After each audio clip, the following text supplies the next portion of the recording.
Goeiedag, good day, fellow South Africans and citizens of the world.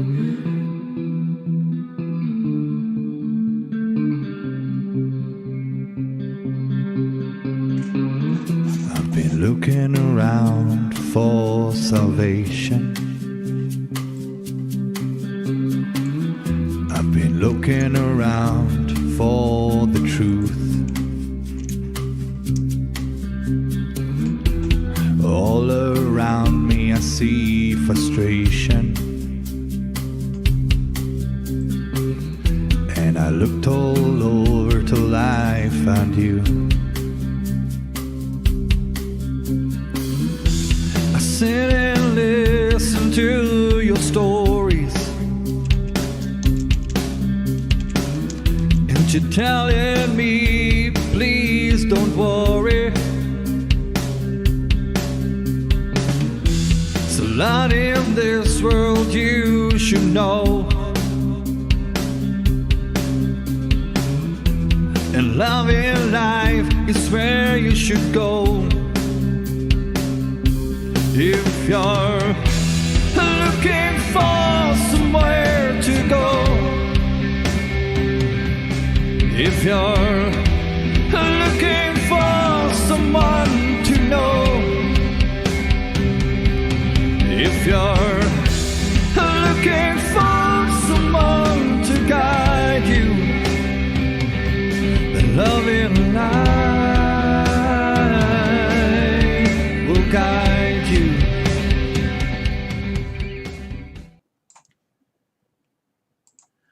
Goeienaand, good evening, fellow South Africans and citizens of the world, and a big shout out to the Loving Life family. Wow, well, news hot off the press, Ace Magashula has fallen on his sword and has been suspended from his position in the ANC as Secretary General, pending the outcome of the court proceedings. As they eloquently say in Afrikaans, no gaan die poppies laat dans. On to the subject of tonight's live stream, a very important subject. About a third of South Africa's population, or 19 million people, depend on the Vaal River System for their drinking water. Under the corrupt ANC government, only about half the wastewater and water treatment works today, believe it or not. This is a crisis no one is talking about in South Africa.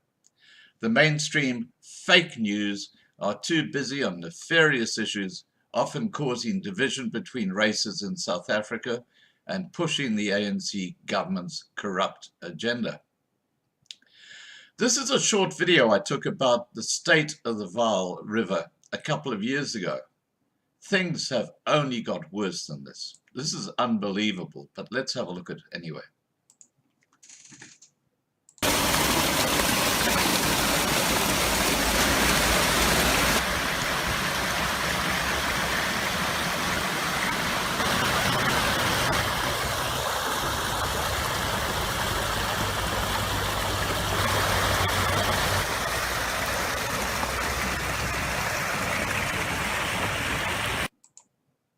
Okay, there you saw what's happening to what used to be a beautiful river system. It's absolutely appalling.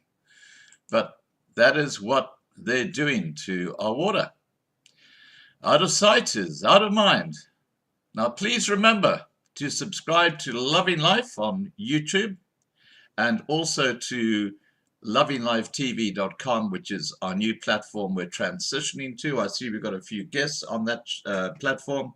Please, guys, make sure you register there by going to the lovinglifetv.com homepage, and then from the homepage you can register, and we can start sending you out emails when we do that daily service to people with the updates that we're putting onto that channel.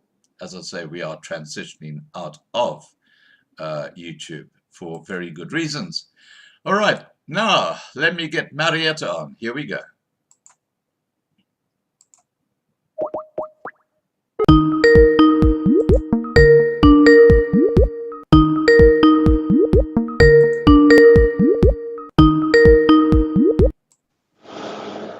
Hi, Mariette.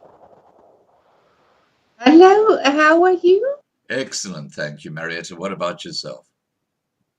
I'm also well, thank Fantastic. Now, tonight we're going to be talking about a very, very important subject that has just kind of gone missing in action when it comes to the mainstream media in South Africa in recent months. And it's part of the crisis management situation that South Africa faces because of this corrupt ANC government. Now, we're going to be talking about the state of drinking water and the state of sanitation in particular in the Gauteng area, but basically you could go right through the whole of South Africa, couldn't you? Yes, perhaps more specifically or particularly on the water situation in South Africa. I think it's a very detailed discussion, so I would focus more on the water issue and less on the sanitation issue. Right. Well, water is, if you haven't got water, you don't survive. It's that simple. Okay, so tell us about the water situation in South Africa according to the National Water and Sanitation Master Plan. What does that say? Yes, I'm going to refer and I will be quoting from the National Water and Sanitation Master Plan. First of all, I think just a prefatory to the discussion on the findings of the National Water and Sanitation Master Plan and its actions, I just want to mention that while South Africa boasts world-renowned water policy and legislation, implementation, of course, remains a very serious challenge. The recent launch of the National Planning Commission's National Water Security Framework on the 19th of February 2021 shows that South Africa has severe water security issues, owing largely to a backlog in water infrastructure, insufficient maintenance and investment, inequality to access to water, and deteriorating water quality as well as climate change. I shall now refer to the findings of the National Water and Sanitation Master Plan. Right. First of all, South Africa will have a projected 17% water deficit by 2030. Wow. Over 3 million people still do not have access to basic water supply, and 14 million people do not have access to safe sanitation. Only 64% of households have access to a reliable water supply service. And here I wish to interpose that most of our river systems, where some of the rural communities obtain their water, is unfit for any use. 56% of our wastewater treatment works and 44% of water treatment works are in a poor or critical condition, and 11% are dysfunctional. More than 50% of South Africa's wetlands have been lost, and of those that remain, 33% are in a poor ecological condition. And of course, 41% of our municipal water does not generate revenue, 35% is lost through leakage. Of great concern is also that municipalities are losing about 1.6 billion cubic meters of water per year through non-revenue water, and at a cost of R6 per cubic meter, this amounts to 9.9 billion each year, and 330 billion rand is needed for the next 10 years to achieve water security. I don't know if you wish me to continue or if you wish me to now perhaps discuss. I just want to pick up on one point that you made there, and that is that Yes. 35% of drinking water is wasted. That's 1 in 3 drops is wasted. Is that correct? Is that I can't believe that figure. Yes, well, that is according to the National Water and Sanitation Master Plan. It's a very honest discussion of the challenges in South Africa, and that often is lost because of leaking infrastructure, leaking pipes, and so forth. So in a water scarce country, this is a matter of serious concern. Especially when our dams and our rivers are so polluted. I actually showed a little video clip at the very start of this, which was actually taken in 2019. And it's a tributary going into the Vaal River, and you can see the sewage pouring out of this pipe right into the river. Yes, and of course we do need funds to address these issues, infrastructure failures, as well as wastewater treatment works that are dysfunctional. And this funding gap must be reduced through purposeful interventions such as policy reviews, enhanced regulation, implementation of cost efficiency measures, and proper management of user expectations and demands. May I perhaps now refer to the actions proposed in the National Water and Sanitation Master Plan? Before you do, Mariette, I just want to make a comment, and that is that in the 2030 document, they say that by 2030, we're going to do this, and this, and the water is going to be perfect. Now, a couple of years ago, Ramaphosa, in one of his infamous porky pie addresses to the nation, he said, well, we are going to do this, this, and this, and this to sort out the water issues. Of course, nothing was ever done.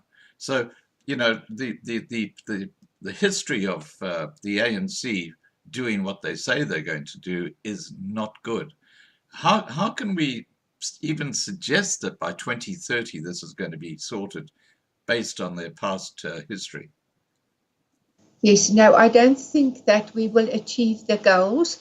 What you've just mentioned is also the goals of the Sustainable Development Goals of the United Nations, to which South Africa has agreed, but there are significant gaps. So, and of course, the Department of Water and Sanitation does acknowledge these gaps. The problem is, of course, now that action must be taken. We cannot drink plans, we cannot drink goals, we cannot drink policies or strategies. Or sewerage. There needs to be an implementation. So I can perhaps now refer to the actions proposed. Yeah, please go ahead. Go ahead. National plan, which shows that there is perhaps good intention. The Department of Water and Sanitation acknowledges these challenges, and these actions had been proposed with timeframes to address these challenges. Now, some of these actions are, for example, that there must be an alignment between the Water Services Act and also the National Water, the Department of the National Water Act of 1998.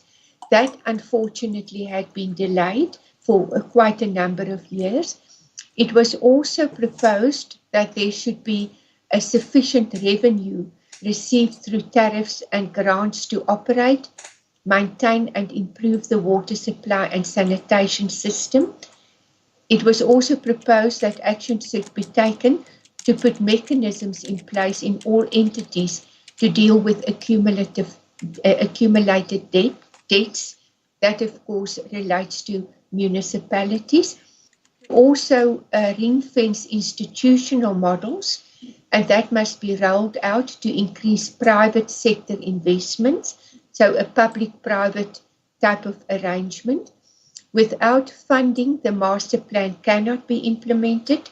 The water and sanitation sector is currently not financially sustainable, and therefore a turnaround towards financial sustainability is not optional and requires dedicated, purposeful interventions and a serious mind shift by all stakeholders.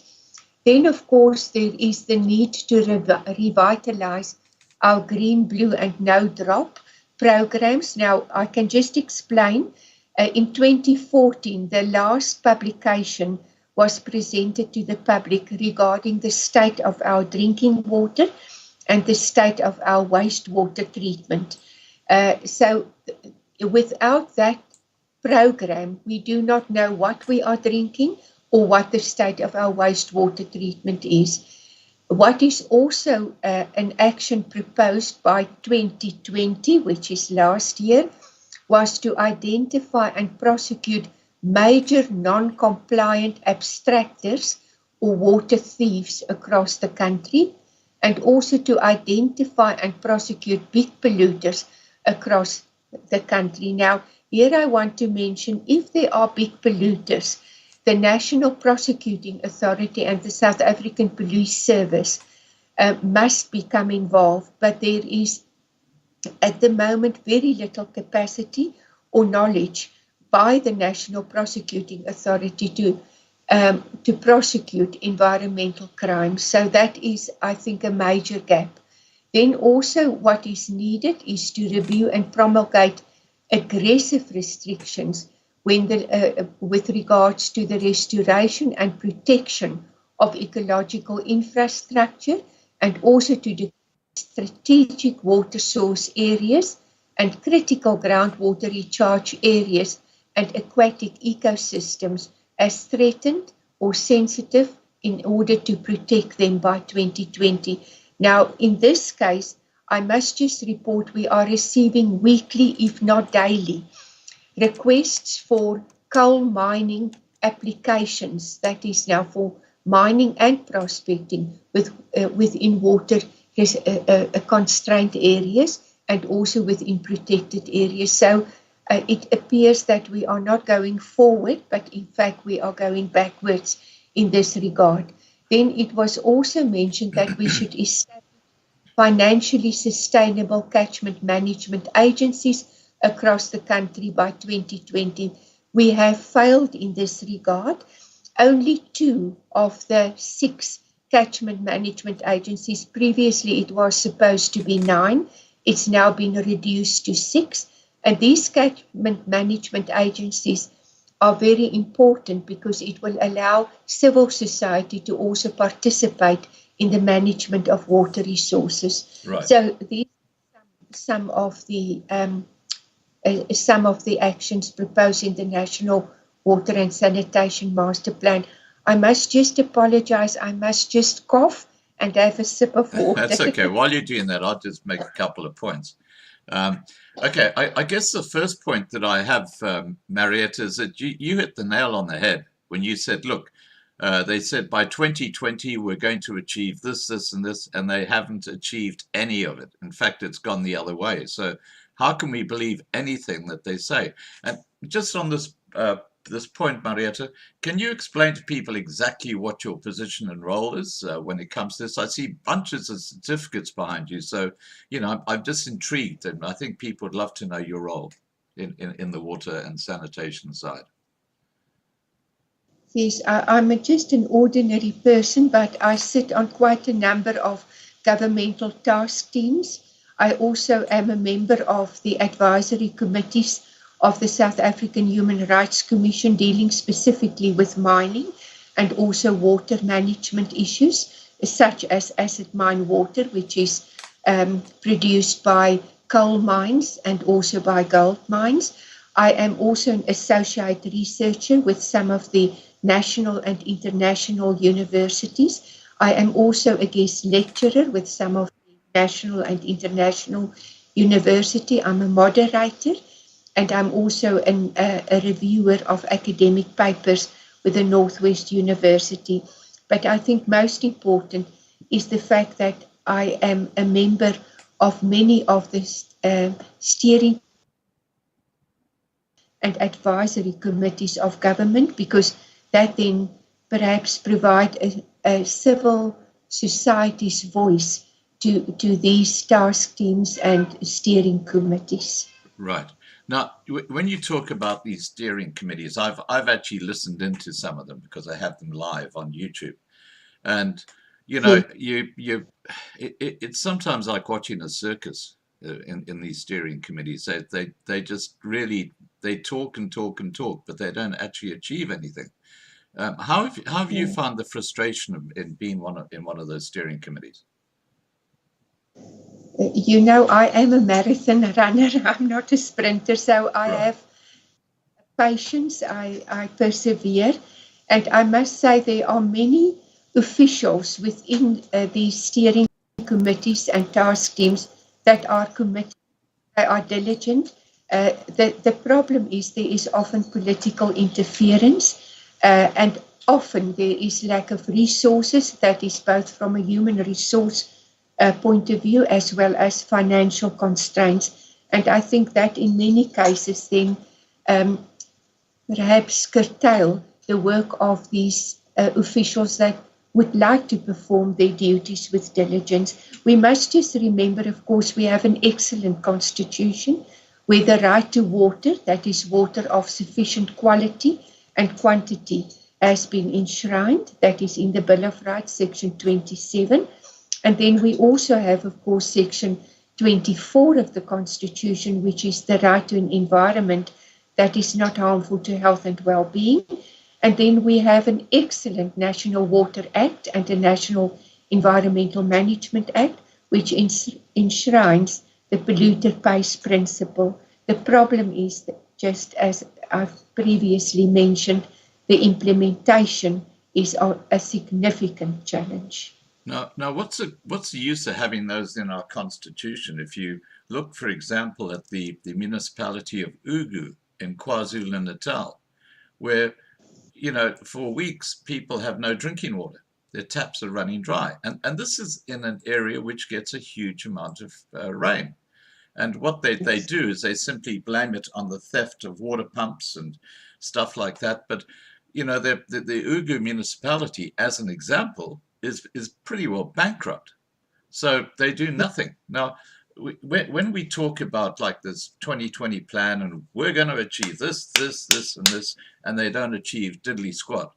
And then we talk about the Constitution guaranteeing drinking water and et cetera, but it's not happening. Why have a constitution that says that if it's not happening? Yes, it is, of course, of great concern to us because the most vulnerable, especially the persons that are perhaps characterized by widespread poverty, with chronic and acute malnutrition, with high percentages of HIV and AIDS, these communities are often the most vulnerable, and they are the communities that are suffering from polluted water, that are reliant on stream water, and as I've mentioned, most of our rivers are contaminated. So I think that the equity issue, the morality, the justice issues, these issues have to be addressed. I just want to cough again. Yeah, no, please go ahead. I'm sorry. I hope that's not COVID-19, that's all. At the moment, because there is a lot of fires and right. some air pollution and some sinus problems. But coming back, Scott, perhaps to also our Vaal River system, I just thought I'll mention to you some of the facts regarding the Vaal River system. The Vaal River system supplies water to 19 million people. And there is significant challenges with the Vaal River system. And if I may just mention to you some of them, but before I do, I think it's necessary to explain that the Vaal River system consists of many transfer schemes. In other words, it augments the Olifants and Crocodile West river catchments and also other river catchments. But there are significant water security issues regarding the Vaal River system. There had been some interventions proposed, such as water conservation and demand management, removal of unlawful irrigation, reuse of treated effluent, including acid mine drainage, and new infrastructure construction, such as the Usutu Highlands Phase 2 water project. However, all of these projects had been delayed, or alternatively, there had been limited progress made. What is of interest is that the Vaal Barrage, which is part of the Integrated Vaal River System, has been the source of significant raw sewage pollution to such an extent that the Human Rights Commission has launched an investigation into the Vaal River system and the sewage pollution. And I thought I'll just mention to you some of these aspects. I'm reading it from the actual report, Right. where it mentions that the sewage problem in the Vaal River is a crisis. The Vaal is polluted beyond recovery. The Vaal is a vital water resource, and 19 million persons depend on the Vaal for drinking, domestic and commercial use. Then the South African Human Rights Commission found that the local municipality, and that of course is also indicative of other municipalities, had caused the sewage pollution, and that the Department of Water and Sanitation, that the Department of Forestry, Fisheries and Environment had not been able to hold the municipality accountable, and therefore they concluded that there were extensive non-compliance at all spheres of government. So not just on local, but on vertical and national level as well. Then the South African Human Reports had contained the following recommendations, namely that the Department of Water and Sanitation must develop and implement policies to deal with the water crisis, not only in the Vaal, but in South Africa, and that persons that are in non-compliance with legislation be dismissed, and that corruption be referred to the Public Protector and the South African Police Service. So I think that would indicate that although the South African Human Rights Commission had delayed in their launching of their report, they nonetheless had taken an active interest in the pollution of the Vaal, because it is indeed a human rights violation. Yeah, but again, I just have to say, Mariette, that when it comes to the justice system in South Africa, it is so compromised today. We look at Ace Magashule has only now just been suspended as Secretary General of the ANC, when he should have been suspended months ago after he was arrested. Yes. And you look at Jacob Zuma, who's facing all these charges, and he just keeps on delaying, and nothing ever gets done. The justice system, we've run out of time for these charges against people or municipalities or whatever it might be. It sounds great in principle, but when it comes to the practicality of enforcing it or doing it, that's where the problem comes. And this raises me with the incredulous situation where apparently, and you can tell me whether I'm right or wrong, the ANC government have brought in 94 Cuban engineers to work on the water issues in South Africa at millions of rands of expense, when we have got thousands of engineers here in South Africa who could have done the job beautifully. But I guess the problem is, because they don't meet BEE, they were overlooked. Now, this is where the whole thing comes terribly unstuck. What are your thoughts about these 94 Cuban engineers being brought in to come and work on our water problems? I am, at my organization, we are non-political, but all I can mention that there had been a drain of skills from the Department of Water and Sanitation, from, in other words, the water sector. We had excellent skills, excellent engineers, and of course the Department of Water and Sanitation acknowledges that there is a significant skills shortage.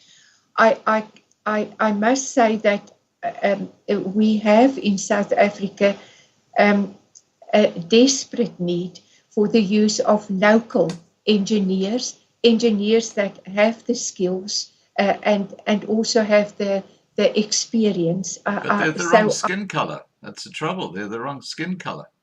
That is the problem. What the ANC government do, and this is a classic example, is they cut off their nose to spite their face. I mean, that's what they're doing here. Don't you agree? What I want to mention is that there is, of course, many allegations, and some of them substantiated allegations. In other words, there had been sufficient proof, prima facie,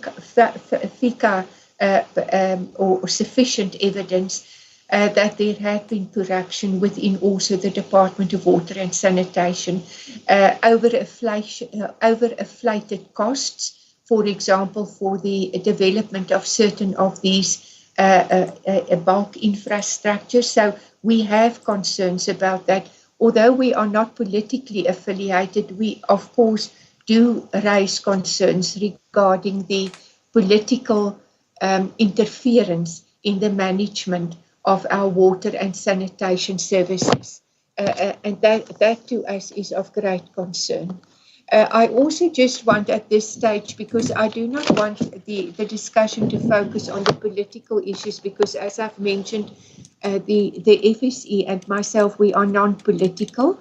Our mission and vision transcend all racial, cultural, religious and political barriers. But I just want to mention that we as South Africa has signed to the United Nations Sustainable Development Goals, and Sustainable Development Goal 6 is to ensure availability and sustainable management of water and sanitation for all. Can I just, before we move on to the UN and that particular clause 6, I need to just say, and this is I understand that you don't get involved in the political side. I understand that. Okay, I get it. But the problem is that it's a political side that is causing the problem. And if that's not addressed, nothing is going to be fixed. You've got tenderpreneurs, and this is not just restricted to the water and sanitation area.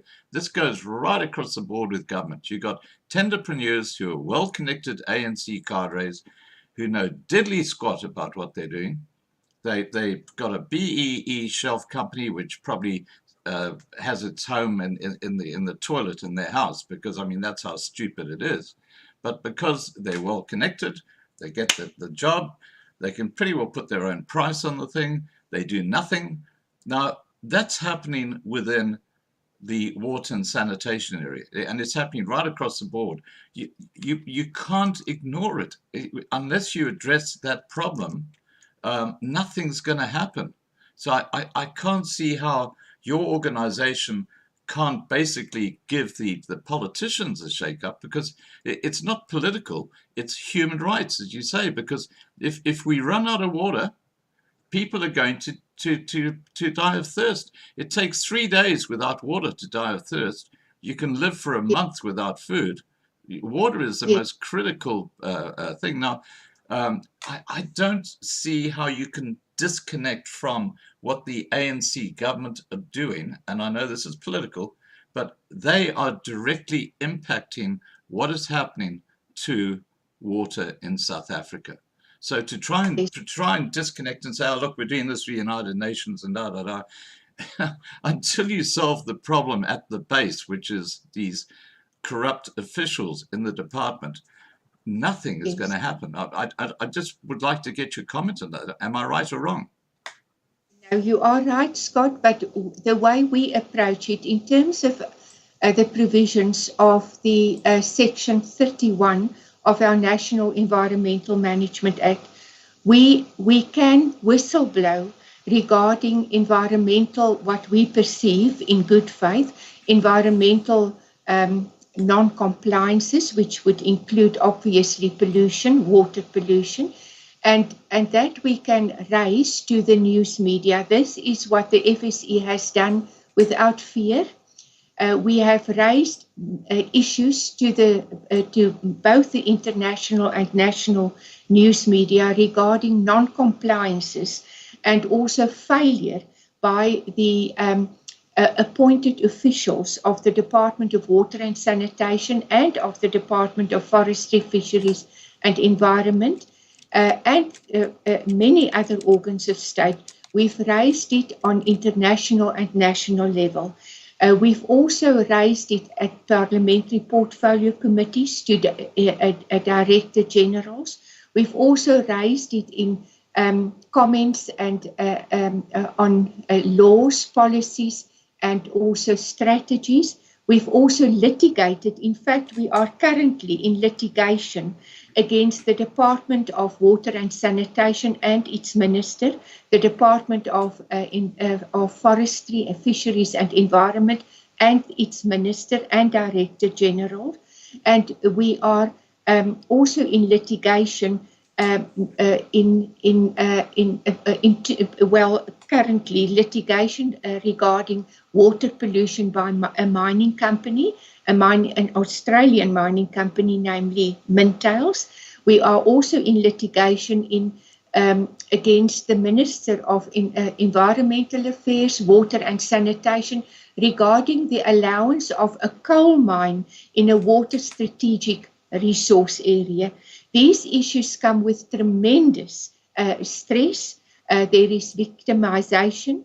We also raise these issues to the Human Rights Commission, to the Public Protector. So I think our record of standing up without fear, I mean, we are unfettered, we are not compromised, and to stand up against organs of state and their appointed officials and ministers, I think produces overwhelming evidence that we are taking our stand against corruption in our country. Okay, now you raised a word there that really concerned me, and that word was victimization. Are you suggesting that because of what you're doing to try and address where the ANC are just completely screwing up the water and sanitation area, that if you make a noise about this, some of your members get threats? We often do not get threats with regards to threats to our life or lives, but we do get the threats are more subtle. In other words, there's discreditation. There may be also that because I am a white person, that I do not have the right to talk on behalf of Black communities whose rights had been infringed upon. So the threats are more subtle. It's more threats of and victimization of discreditation or calling into question our reputation. I think those threats are as damaging as perhaps threats to life. I also just want to say I have received in the past also threats to my life and my safety. So victimization take many forms. I just want to emphasize again that we really take all the legal routes, including litigation against government. In this case, we want to establish legal precedent, so it's not a litigation on trivial or frivolous matters. It's not because we have a narrow self-interest. The litigation we engage in is in order to establish legal precedent so that water issues are addressed and that communities will receive safe water and also that our environment is being protected. I think we must acknowledge that our goal is not just narrow self-interest, but it is a more noble goal. Wow, so your life has actually been threatened. Now, I say to you, Mariette, that what you're facing is called reverse racism. It's reverse racism, you know, when they say, oh, but you're a white person. And this is where I have a huge issue with, and it's not just South Africa. This is happening in America. It's happening all over the world. If you're a white person, you're a racist. But if you're any other color, you cannot be a racist regardless of what you do. And this whole issue is being pushed by the mainstream media. You mentioned the mainstream media and approaching them globally and telling them what's going on in South Africa. I haven't seen any reports on this because the mainstream media, it doesn't fit their agenda. This is the problem. The mainstream media are just so fake. Please tell us how much the mainstream media supported you in this cause. No, I've had tremendous support. I've had support from the Washington Post, from the Vancouver Sun, from Le Monde, from ZDF television. I've been invited to Basel University to talk about water pollution within the gold mining industry. Our concerns, our whistleblowing is often featured in articles in the Mail and Guardian, in the Saturday Star, in the Sunday Times. In fact, I am awaiting now 3 very prominent articles in the Sunday Times and SA Mining on the very issues I'm talking to you tonight. So I must just say my experience with the news media is that they have trumpeted our concerns. They have declared our concerns to the public, both internationally and nationally. I have been invited on a number of occasions to present at academic conferences overseas in Canada. I think you are from Australia, if I'm not mistaken. And I will just get the book, then I'll read it to you. Are you coming to Australia, are you? I have not been to Australia, but I've just been asked to present the keynote address in 2019 at the Mine Closure Conference for the Australian Centre for Geomechanics. And I must just tell you, I presented the water challenges in South Africa, and I was in no way fettered. I could present it very honestly. And I thank the Australian government for that. I also may just mention that there had been a documentary done on the activities of my organization and myself within the mining industry. The documentary film is acclaimed and an award-winning documentary film. It is called Josie Gold. And I've heard about that, yes. It was also shown to your Australian commissioner in South Africa. Right. So it had, and that Josie Gold focused very much on the water situation in South Africa, but in particular the mine water management in South Africa. If you want perhaps some comment on the political situation in South Africa, I cannot comment because I get that. I understand, but this is the irony, is because that's where the problem is. But before we move on, Mariette, I just want to address, we got close to 150 people watching at the moment. And guys, look, if you've got questions you want to put to Mariette, please just put them in the side chat. And if you haven't registered on Loving Life on YouTube, please do so. We have live streams most nights at 8 p.m. And also, please subscribe or register on our new platform, lovinglifetv.com, because we are transitioning off YouTube because of the blatant censorship that takes place on that platform. So, please understand that we will not be on YouTube forever. Okay, now I just want to get back to the mainstream media, Mariette. You said a whole lot of papers like the Washington Post, etc., which have supported you and written stories. What about, I'm going to give you 3 big major news organizations in South Africa, which I don't think have supported you at all. The South African Broadcasting Corporation, Anchor, and let's say News 24. What support have they given you? No, I've been, perhaps you may, I can perhaps forward to you or the listeners many of these news media interviews. I've just done a news media interview with ENCA regarding the water pollution as a result of mining activities. And here, perhaps just to come back to the political issue. Right.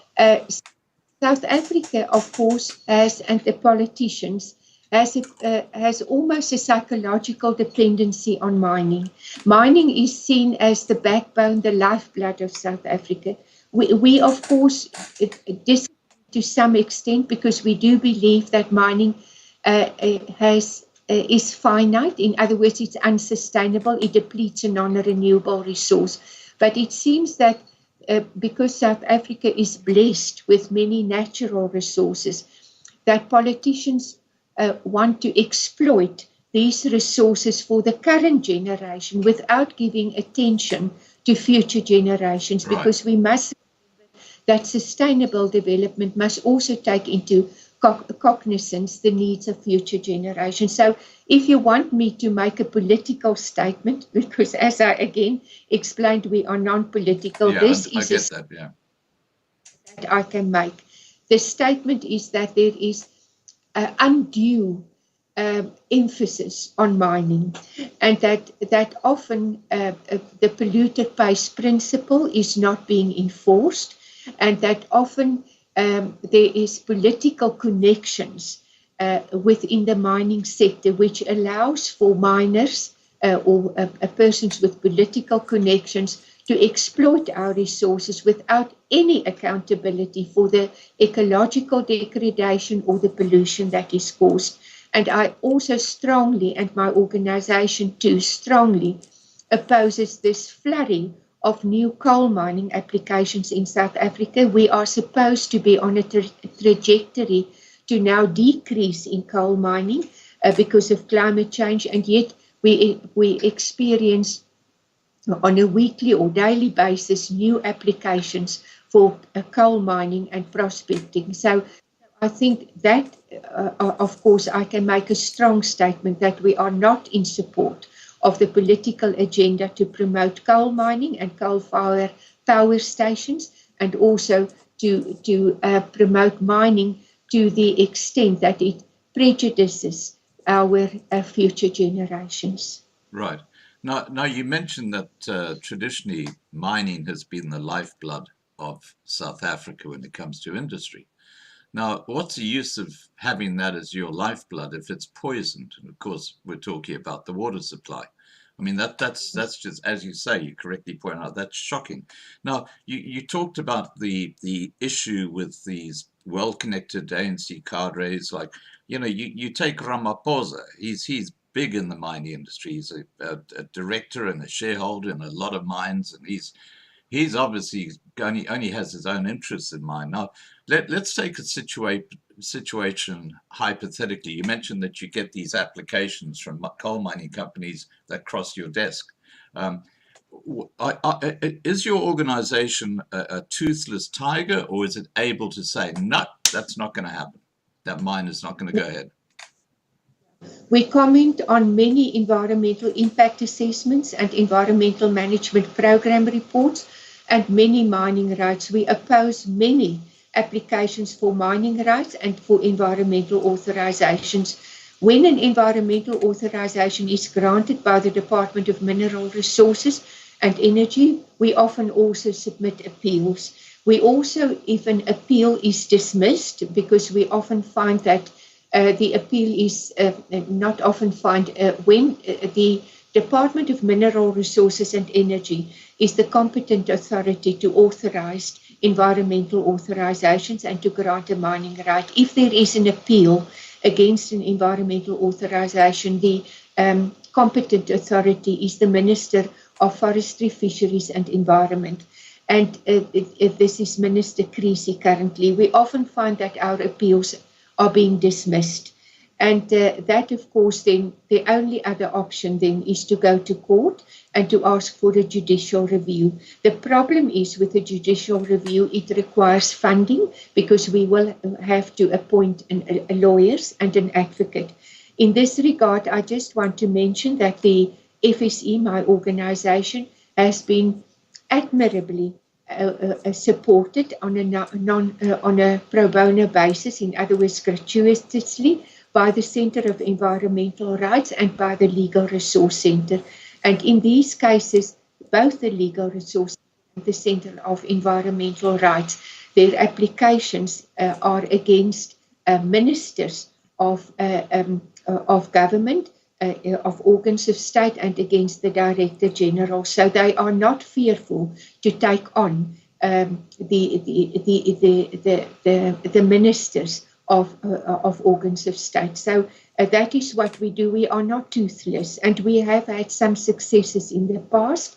And I think some of these successes have established legal precedents, which I think will be of benefit not only to the current generation, but also future generation. I may also mention that the FSE has been successful in bringing changes to legislation. In this regard, I'm referring to the financial provisions for the rehabilitation in the case of mining or prospecting. As a result of the FSE's activism, mining companies must now make provision for latent and residual impacts, not just for current impacts, and also for the pumping and treatment of extraneous and polluted water. And the draft amendments to the financial regulations also now makes provision for liquidators and business rescue practitioners to also rehabilitate and to implement closure plans, and also to make financial provision for latent and residual impacts. And I think that is quite, I think, a major shift within the mining I agree, but do they actually do it? Because, you know, we've been talking tonight about, you know, what they said they would do by 2020. We've been talking about the 2030 UN declaration where they're going to achieve these things by 2030.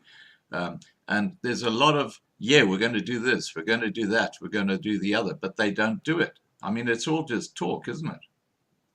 Yeah, no, I agree with you. There are many lofty goals, many laudable initiatives. But as I've mentioned, there is capacity constraints in government, both financial and human resource and skills capacity constraints. That is being acknowledged. I highly doubt that we will achieve the Sustainable Development Goals by 2030, particularly not Sustainable Development Goal 6 and its targets. Yeah, we'll get to that in a second. Yeah. Now, just getting back to the FSC. I think the danger we have in South Africa in particular is that what the politicians do is, while they're undermining your attempts to keep the water in South Africa clean by the processes you've just described, when someone says, oh, look, how is this happening, or how is that happening, they say, oh, look, we've got an organization that looks after that, and it's called the FSC. So while they're actually causing the shit, they're actually saying, no, we're good because we've got this organization that looks after that. Isn't there a huge hypocrisy in that? Yes, but listen, we are not the only organization. And I must just mention that in terms of the National Development Plan of 2030, it actually recommends that active citizenry is necessary for democracy to flourish and to hold politicians and business accountable. That I think we are trying to do. We are attempting to do that, but I don't think we must conflate the role of government with the role of the FSE. The FSE is acting on behalf of, I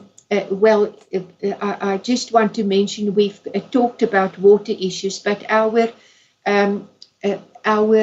in terms of our memorandum of incorporation, we focus on the realization of Section 24 of the Constitution, the right to an environment that is not harmful to health and well-being, but specifically on mining-affected communities. And in this regard, we focus on air pollution, on water contamination, on soil. We focus on socio-economic issues. So I just want to mention that our focus is not just on water issues. It's really more on mining-related issues. Right. Well, you just mentioned another, to me, another critical issue, and that's the socio-economic side, because one of the big problems that's happening in South Africa right now is the lack of birth control. How do we change the mindset? Women having many kids for the social payments that they get, that's why they have many kids, when they should be having one or none, as the population growth is completely unsustainable. Nothing has been done about that. This is the core problem. If the population in South Africa was, let's say, 20 million people, not 60 million people, the issues would be far less, wouldn't they?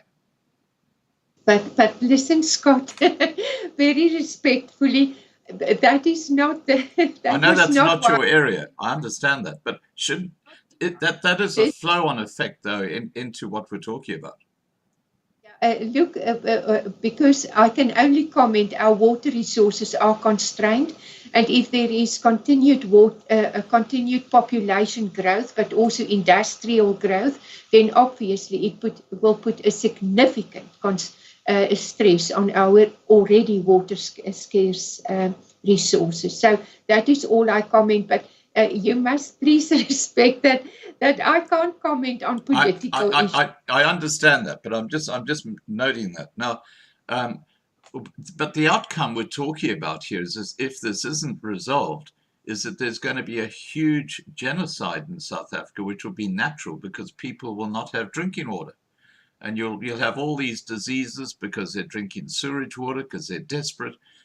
You know, you can see this is what's in the stars. You don't have to be a genius to work that out. No, I'm very well aware of that because I work on ground level. Yeah. I engage with thousands of community members, and that is what I physically see. Yeah. I see their cattle drinking from polluted streams and also rivers. And obviously there is then a bioaccumulation of contaminants in the meat. I also see that children swim these polluted rivers and dams are being used for recreational purposes. I have also observed how baptisms are taking place in rivers and also in dams that have a very high E. coli.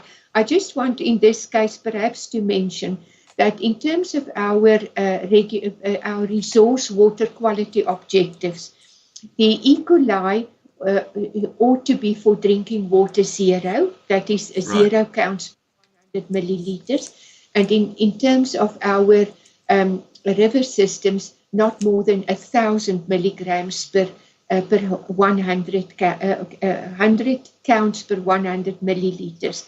In many cases, many of these catchment forums where I attend, water quality results are presented by the municipalities, by Rand Water, and also by the Department of Water and Sanitation, where there are E. coli counts of 63 million counts per 100 milliliters. No.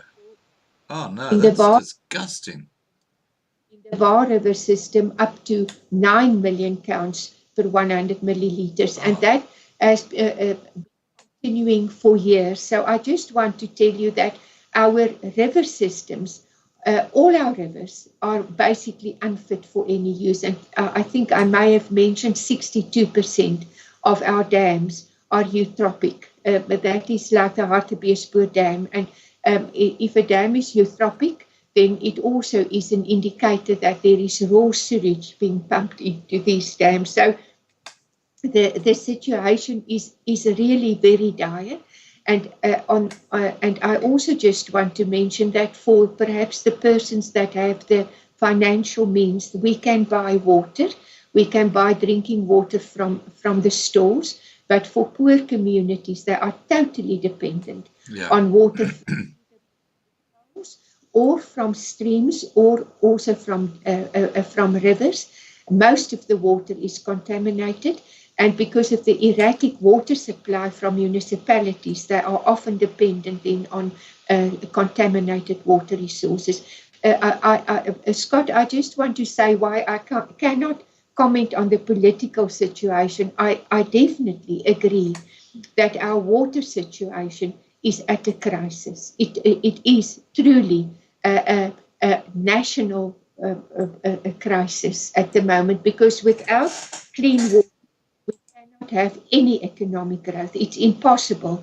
And the quality of water also depends on our quantity of water, because if you have to dilute polluted water with clean water, it means that we have less clean water. At the moment, we are already diluting our polluted water from South Africa with very clean, expensive water from the Lesotho Highlands Phase 1. And that, of course, is unacceptable, because in a water-scarce country, dilution is no solution to pollution. Yeah, no, I totally agree. Well, look, I just think of the Umsunduzi, you know, where they have that annual canoe marathon, which goes past Pietermaritzburg to Durban. They stopped it a couple of years ago because people were getting sick. You know, the competitors were getting sick because of the pollution in that river. I mean, that used to be a beautiful, sparkling, clean river, and it's now impacting even the sporting community. It's absolutely ridiculous. All right, let's get back to. I'm sorry, we're kind of sidetracked, but this is something I needed to talk to you about, and I'm so pleased you've been so honest and given us the real situation and what's happening in South Africa, because.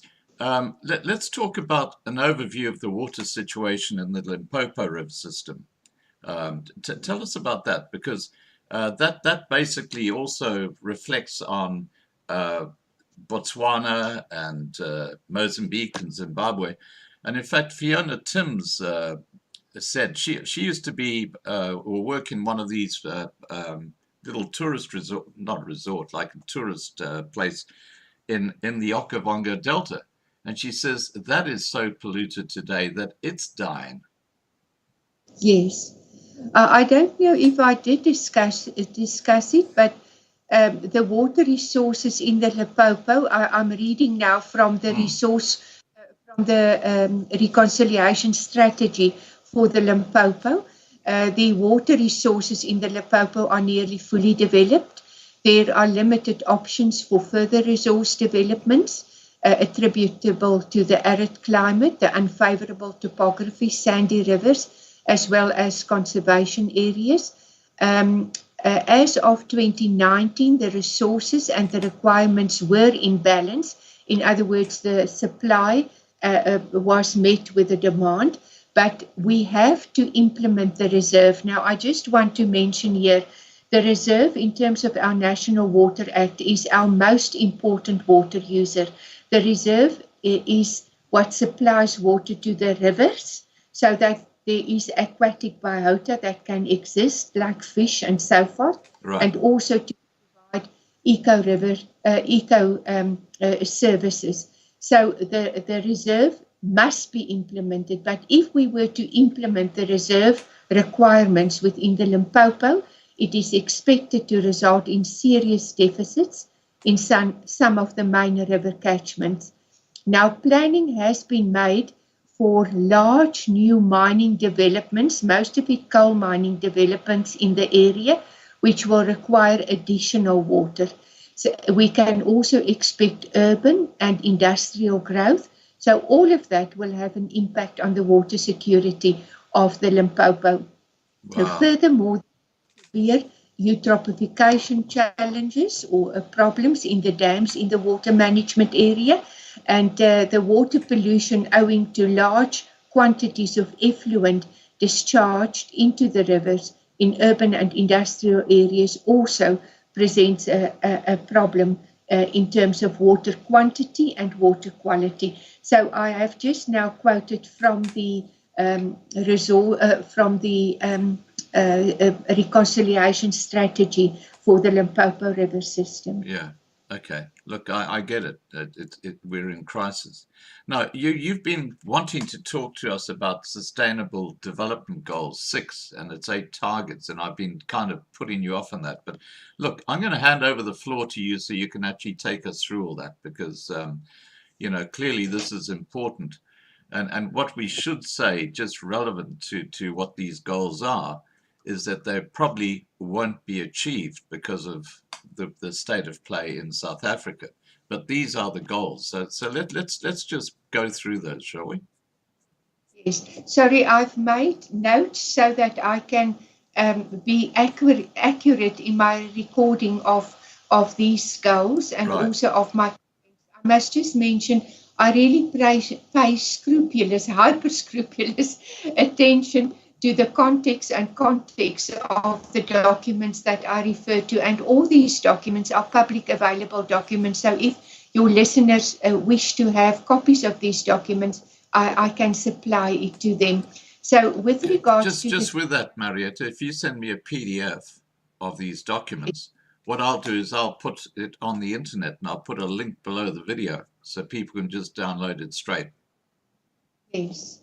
Okay, over to you. Thank you very much. With regards to, I don't want to belabor the discussion, but with regards to the Sustainable Development Goal 6 targets, I'm just going to address these 8 targets, right, but I'm going to address only 3.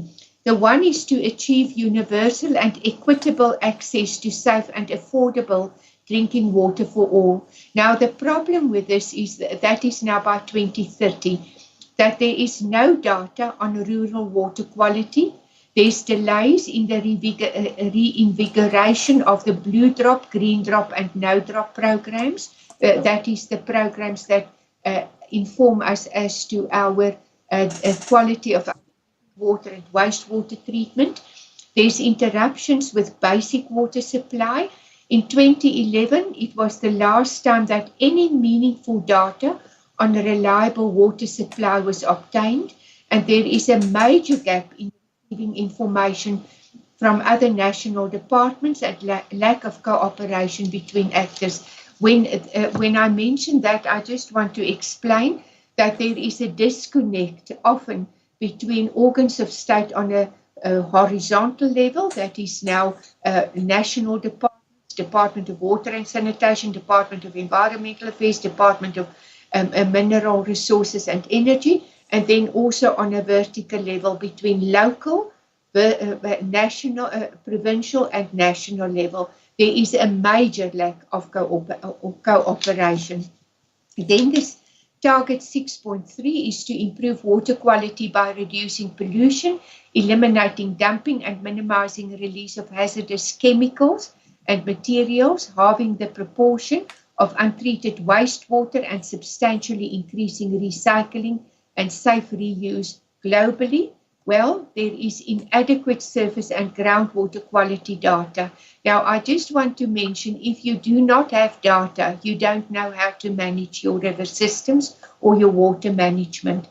Then there is also large gaps of data regarding quantity and quality effluent discharge by municipalities. Many municipalities do not have flow gauging stations and are monitoring the quality of outflows. There are significant gaps in the availability of data of wastewater discharged by authorized non-municipal wastewater treatment works, and there is a lack of information on unlawful water users with a pollution potential. Then the last target I want to discuss is target 6.6. It's by 2020. We must protect and restore our water-related ecosystems, including mountains, forests, wetlands, rivers, aquifers, and lakes.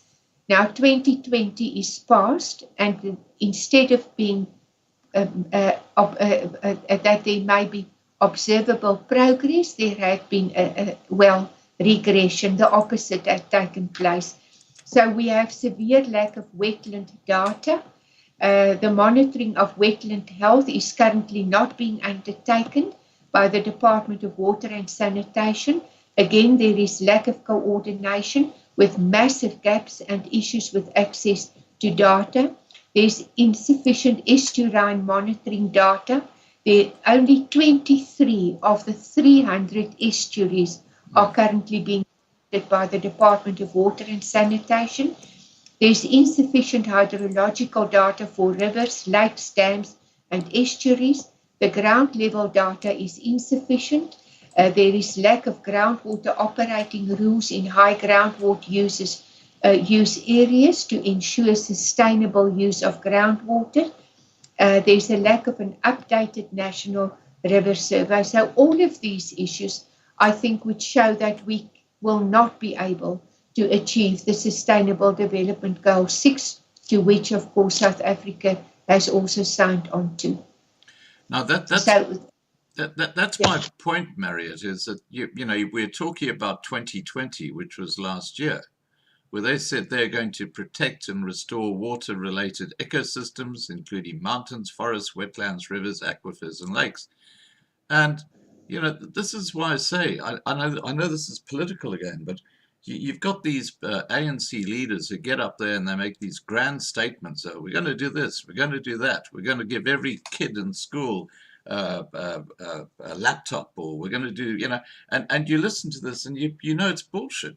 They're just it's bullshit. This is a problem. There's absolutely no integrity at the top of the ANC, and this is why what you're trying to do has been undermined, because they will make all these promises, but they won't do anything. It's just hot air.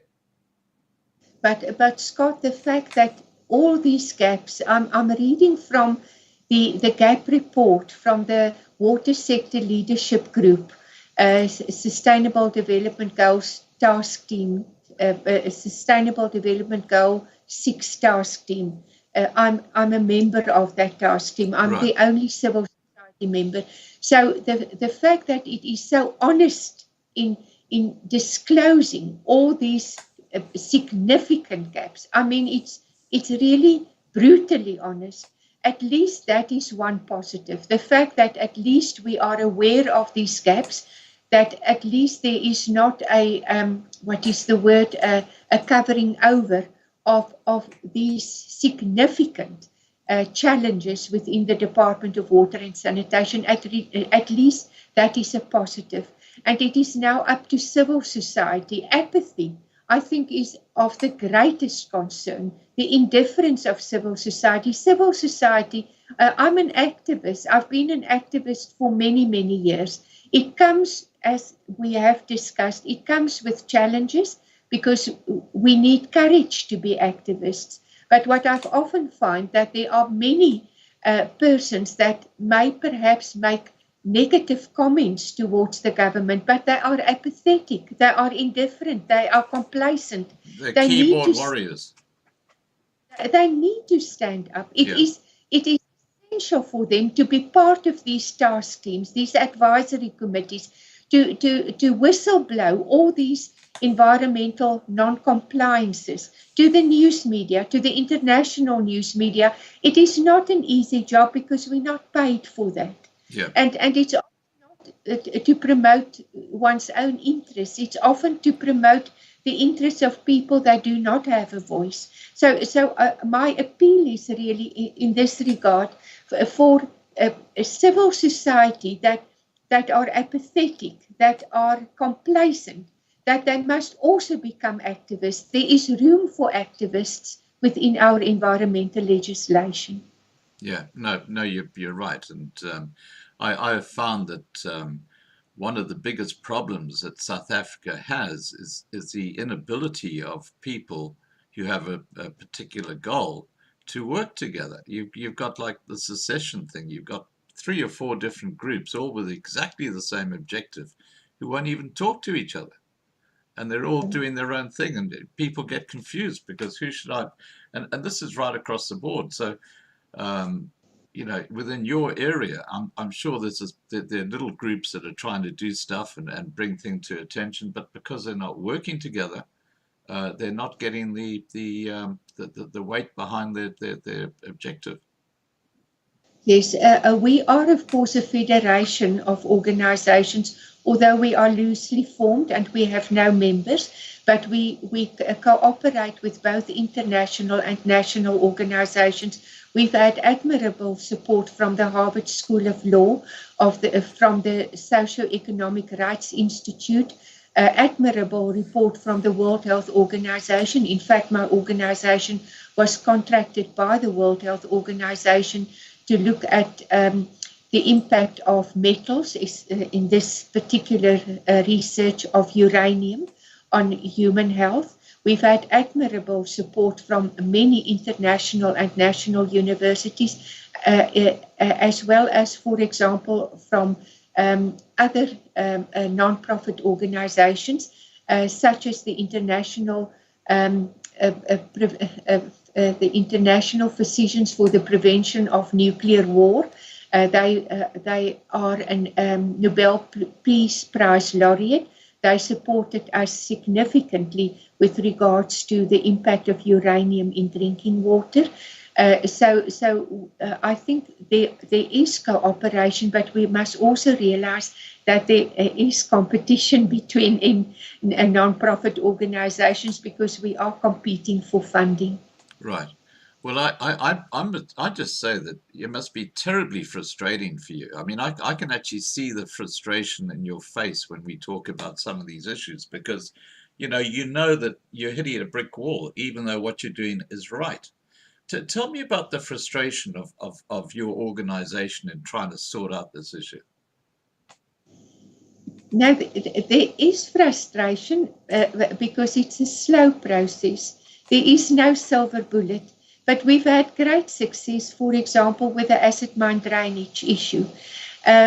Since 2002, my organization, and before that, I, in my personal capacity, have raised issues regarding acid mine drainage. We have raised concerns that it is impacting upon dams, upon river systems. Acid mine drainage contains a wide spectrum of metals, including uranium, and acid mine drainage will continue for many years after mine closure because our gold ore co-occurs with iron pyrite, and the iron pyrite in combination with oxygen and rainwater causes acid mine drainage. So in 2002, acid mine drainage started to decant from the Western Basin within the Witwatersrand goldfields, and it had devastating consequences. It resulted in receptor dams becoming declared radioactive dams. Just to give you an example, the Robinson Lake within the West Rand, after the decant of acid mine water, contained uranium levels of 16 milligrams per liter. If there's any of the listeners that are scientists, they will perhaps call this into question because I'm referring not to micrograms, but to milligrams per liter of uranium. That is 40,000 times above uranium levels in freshwater ecosystems or freshwater rivers. So that is a significant high level of uranium. It also resulted in downstream river systems becoming acute river systems with all aquatic biota being wiped out. So we raised concerns regarding that. And we raised concerns in parliamentary portfolio committees, to the Public Protector, to the Human Rights Commission, also to the news media internationally and nationally. And we were heartened after 10 years, which is a long time, but in 2012, the South African government invested billions of rand in the development of infrastructure to address acid mine drainage. It's not a complete treatment, but it was acknowledged that it is a significant threat to our water resources because acid mine drainage contains the most concentrated salt stream. And so that was a success story. I've just last Thursday also received a report from the National Nuclear Regulator. I've been involved with the National Nuclear Regulator. I sat on its board. The National Nuclear Regulator is the organ of state to protect the public property and the environment against nuclear damage. And for years, there was litigation involved as well. I've attempted to address the remediation of radioactive mine residue areas. There are 380 radioactive mine residue areas within Gauteng, and 400,000 people are living on these radioactive mine residue areas. And many tried to request the National Nuclear Regulator to address these areas. They said it's not within their mandate. They had a narrow interpretation of their mandate.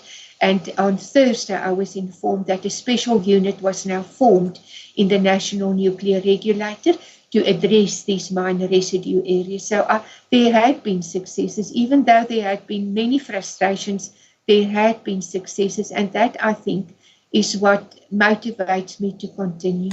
Right. Now, I just want to say that I have heard, and I believe it's true, that the Oppenheimers, who still have huge gold interests in South Africa, and of course, all their mines are now triple B, double E compliant, which has made some very rich ANC cadres. But apparently, what happens now in their gold mines is that all the gold bars go to the Oppenheimers, and basically the mining operation is what these shareholders have an interest in. So the Oppenheimers are still getting what they want. And the production of these gold bars is where you have these problems that you're talking about with the water. Now, I feel that the Oppenheimers, who've done a huge amount of damage to the country's water supply through their mining operations, that they should be fined not 1 billion rand, they should be fined about 50 billion rand, about half of their wealth. And that money should be put into sorting this issue out, because they have been so selfish about this whole thing. And, you've got to target the guys who are causing the problems. And I think one of the best ways you can do this, Mariette, and I'm not sure if someone's done this, but someone needs to write a book. Someone needs to come out with a book addressing the future. Call it Water 2030 South Africa, talking about where, or the absolute seriously critical situation that water supply or fresh drinking water would be in 10 years' time from now. Yeah, I agree. Just to come back to the Oppenheimers, we talked about the frustration of non-profit organizations or activists. We like to refer to ourselves as activists as human rights defenders. So with regards to the Oppenheimers, I just want to mention one of the successes also of the FSE and of course other non-profit organizations was the inclusion in the National Environmental Management Act that there should be a retrospective application of the polluter pays principle.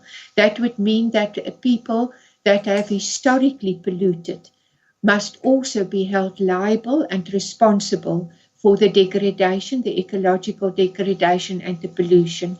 It's, however, very difficult to enforce the retrospective application of the polluter pays principle. So I just want to say that is an intrinsic part, not only just of our National Environmental Management Act, but an intrinsic part of our National Water Act and an intrinsic part of our Constitution. So if we were to diligently apply our environmental legislation, then historic polluters must be held responsible. It is unfair, inequitable, unjust to only hold the last man standing responsible for the pollution caused by gold mines. And here I just want to perhaps give an overview of the gold mines, perhaps to you and also to your listeners. Right. That gold mining has taken place over a period of 130 years by 120 mining companies or mines, 120 mines. And during that time period, they've extracted 43,000 tons of gold and 73,000 tons of uranium. But it left a legacy of 6 billion tons of iron pyrite tailings and 600,000 tons of uranium. Just a moment. Sorry, I have a cat that wants to get out. That's okay. And 600,000 tons of uranium. So the waste is uraniferous. In other words, it contains uranium. And as you know, uranium remains radioactive, not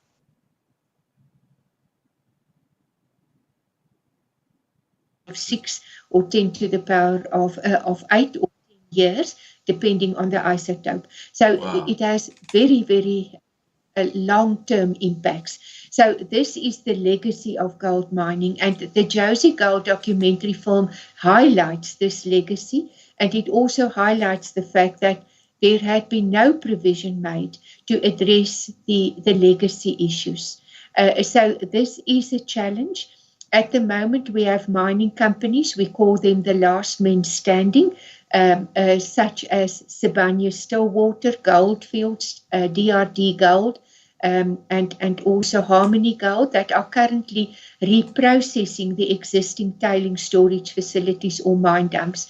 There are 270 of these mine dumps, and I just want to here interpose that the waste from mining constitutes one of the greatest environmental risks next to climate change because of the profound, often irreversible impacts on ecosystems. And gold mines constitute 47% of all gold of all waste with regards to mining waste. So that just helps to perhaps give an overview of the gold mining sector.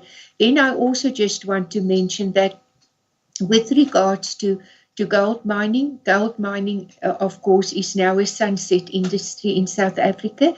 The gold is finite. So in time, gold mines will close, and then there will be, of course, socio-economic challenges, loss of jobs, long-term pollution. It will also perhaps impact upon the ground stability. It will result in sinkhole formations.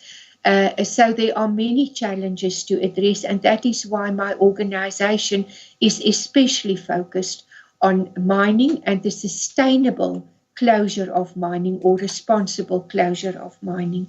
There is also another challenge, we call it pass the parcel, where gold mining companies like Anglo American would sell to smaller companies like Anglo Gold Ashanti.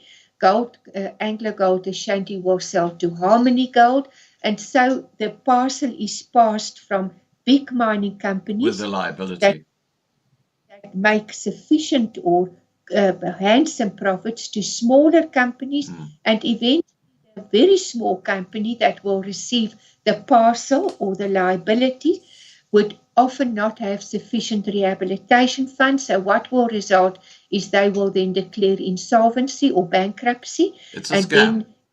It's a scam. Yeah, it is. And then the liabilities will be externalized to neighboring mines, to poor communities, to financially beleaguered municipalities, to a mute environment, and to future generations. And Scott, I'm sorry to say this, but one of the companies that have done it, in which we are in litigation, is in fact an Australian listed mining company. It was listed as Mintails.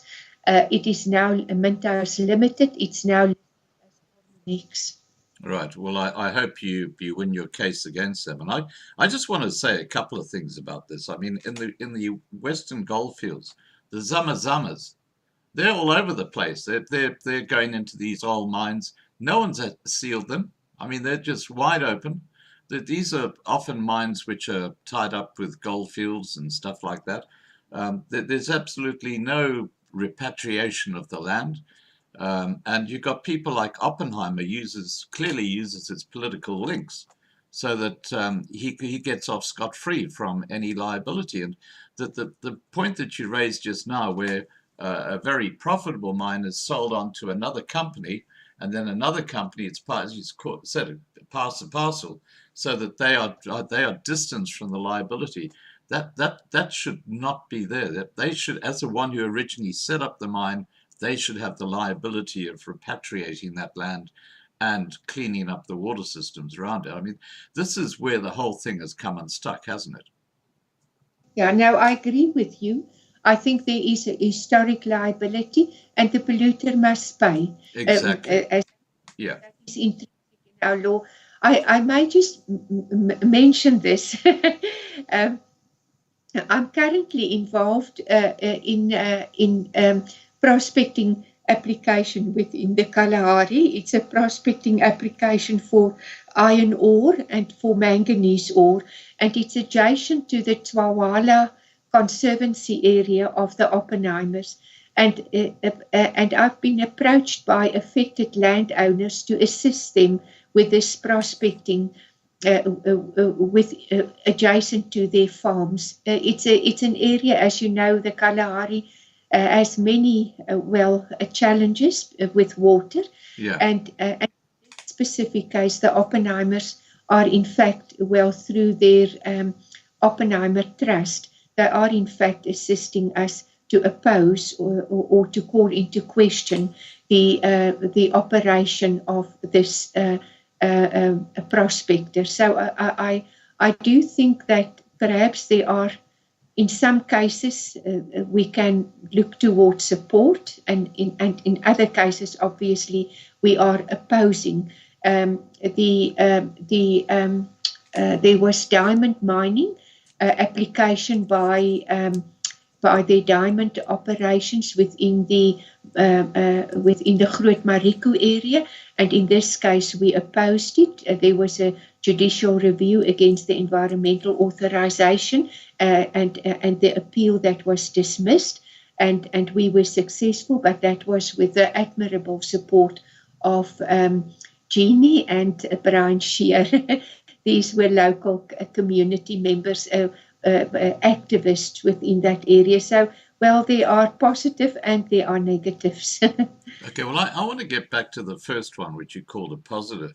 Now, you mentioned that these people were prospecting in the Kalahari next to a park or a huge tract of land owned by the Oppenheimers at Tshwali, I think you called it. Now, that is self-interest. The reason they did that is because these prospectors were close to their bit of land, their piece of turf. If that had happened 500 miles away from Tshwali, they wouldn't have taken any interest in it at all. This is my point, that they are so self-serving. And I bet you some of those diamond mines that you're talking about, that they've applicationally put in, probably have Oppenheimer's name on the top of them. This is where the problem is. These guys should have a huge percentage of their assets impounded by the government and used to fix up all the issues that they've created historically.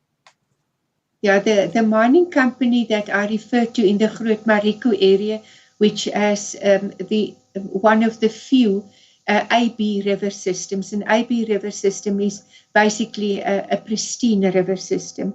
That was the De Beers. But coming back now, I can't comment now on the Oppenheimers, but what I can comment on is that I firmly believe, and my organization firmly believes, in the polluter pays principle. But I have met Mrs. Oppenheimer on a few occasions. We visited her the garden, and I must say she is not an ostentatious person, so I can't comment on that. Yeah. All I want to mention is that acid mine drainage, of course, was a known phenomenon since 1903. So it's not a new phenomenon. And in a report by Scott, it was a Water Research Commission report, it was stated that the mining companies at that time saw groundwater as a nuisance, just simply to be discharged, to be polluted and to be discharged. That's crazy. So it was already recognized at that time that acid mine drainage is a major issue. So the failure of historic mining companies, I'm not going to refer to the Oppenheimers, I'm just going to say that historic mining companies, the failure of these historic mining companies to address issues like acid mine drainage is really unacceptable. Right. Now, there's a figure that you gave us a short while ago, and I've just been sitting on this because I was waiting for the right time to bring it up, and I think now is the right time. And you said that the amount of gold that's been mined in South Africa over 130 years is 43,000 tons. Is that correct? That is correct. It's a very small amount.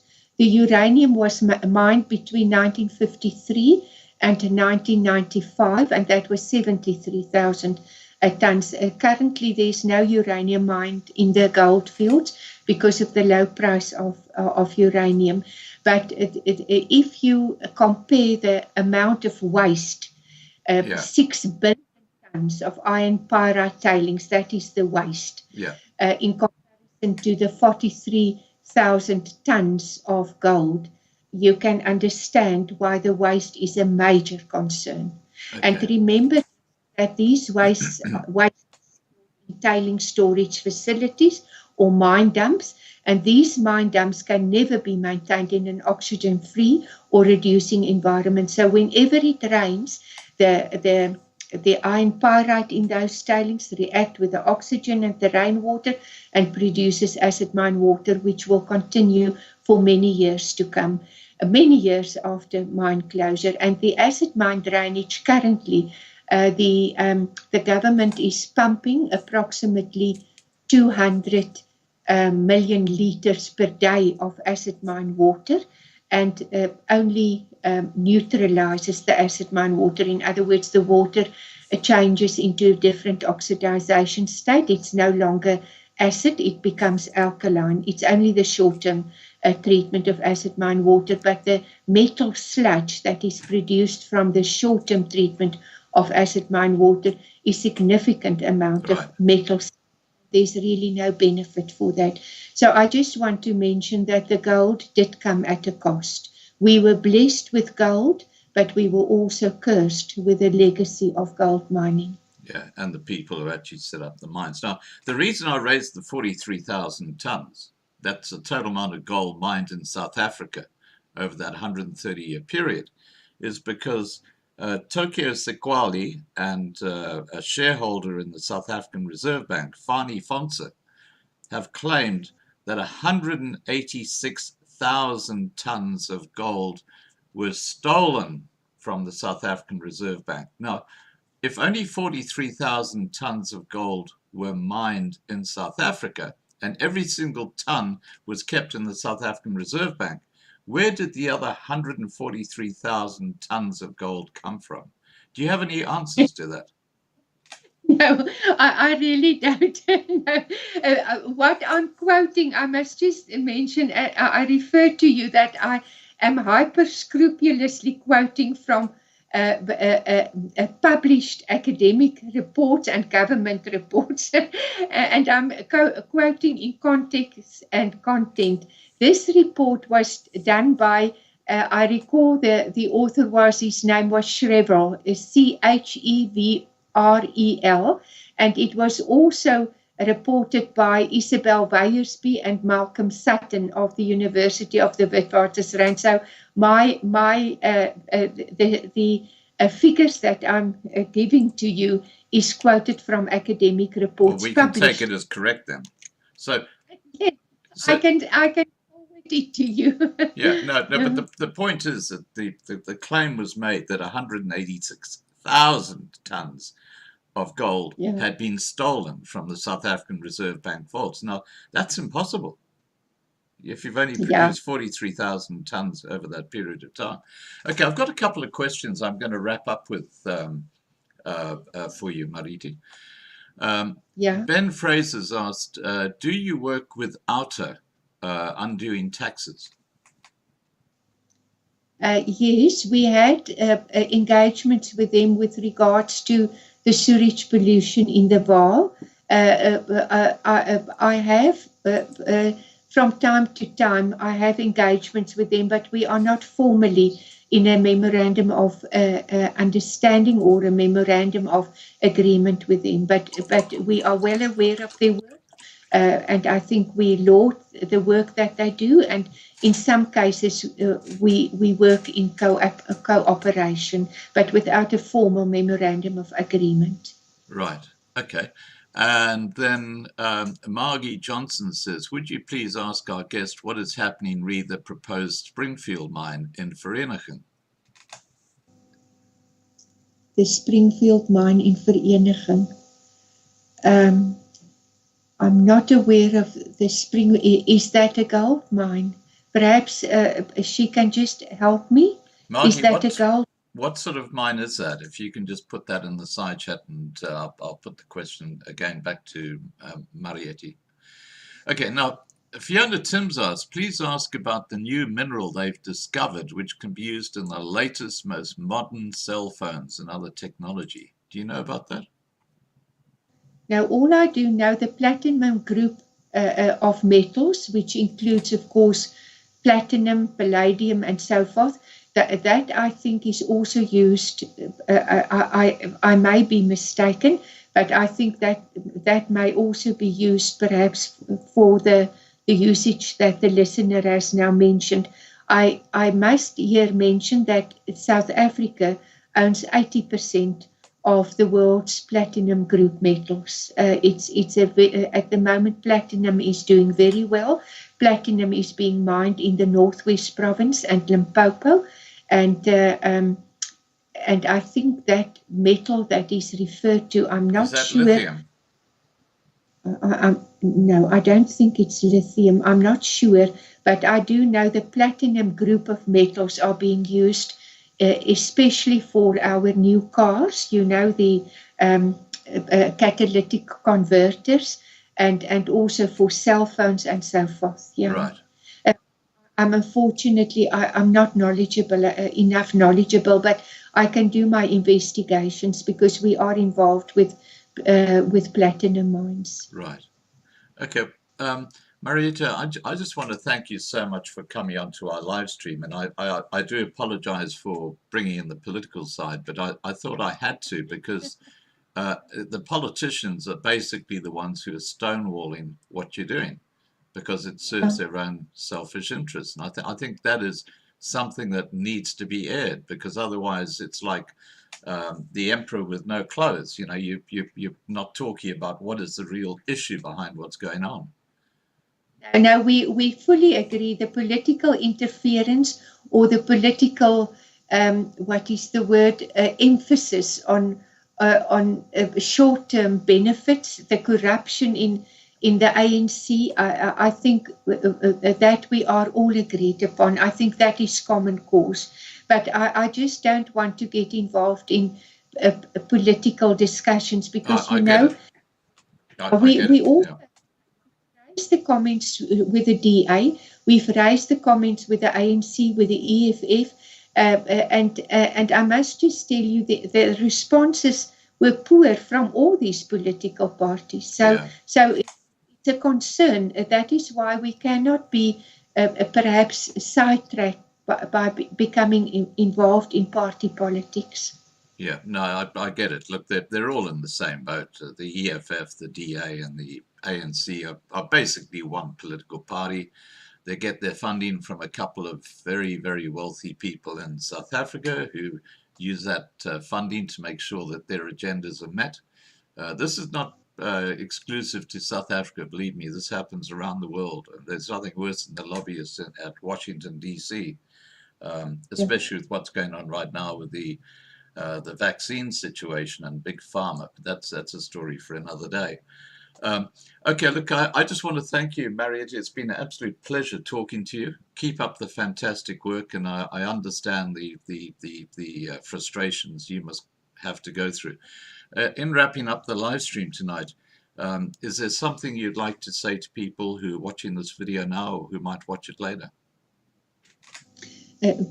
Not really. I also thank you for the opportunity to discuss, the issues that are of a challenge to our government, a challenge to our people, and the interest in the work that we do. That gives us affirmation.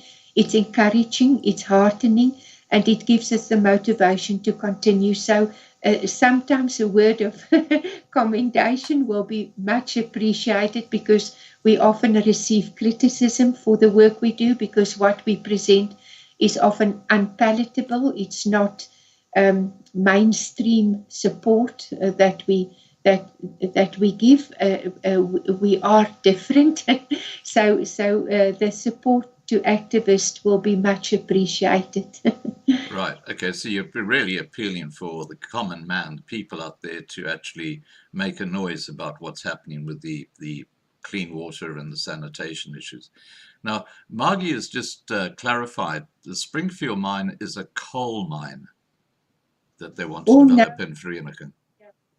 I can make more inquiries. I'm not aware of the coal mine, but I just want to say that coal, like gold, produces acid mine water, and we are overwhelmed with the many requests for new coal mining applications, and there must be sufficient rehabilitation funds to address the long-term impacts of coal mines. So I can make an inquiry. I can just give perhaps to your listeners my email address and my telephone number if anyone wants to establish contact. My email address is Mariette. It's MARIETTE at P for Peter, E for Egg, A for Apple.org.za. My cell phone number is 073 231 4893, and they're most welcome to contact us. Our website is currently being updated, but you can still visit it. Our website is www.fse.org.za. Okay, so I'll just put that website down. Its website is fsc.org.za. Is that right? Yeah, it's F for Freddy, S for sugar, E for egg. Yeah. FSC or FSE? It's F for Freddy, S for sugar, E for egg. It stands for the acronym for Federation for a Sustainable Environment. And they can obviously contact you through the website. No, I think that I would prefer if they contact me directly on my cell number. Just give me the number again. It's 073 231 4893. I'm not 23. Yes. 073 231 4893. Okay, I'll just repeat that to you. Cell phone number for Mariette is 073 231 4893. That's correct. And my email is Mariette, MARIETTE at pea.org.za. Okay, fantastic. All right, Mariette, thank you so much for joining us tonight. You know, it's a subject that really does need to be addressed because without fresh drinking water, people are going to die. It's a simple. And there will be no economic development. I mean, water is not a luxury. Water is an absolute necessity. Yeah, absolutely. And the trouble is that, you know, the blinkered thinking of this ANC government is all about how do we enrich ourselves, and they have absolutely no interest in anybody else. And there lies the rub because they just don't care. I think the short-term focus, the enrichment for the current generation without giving attention to future generations, I think that is extremely selfish. Yeah, no, I totally agree. Alrighty, thanks, Mariette, and I hope if something big happens that you'll contact Marlena, and we can perhaps have another discussion and talk about that.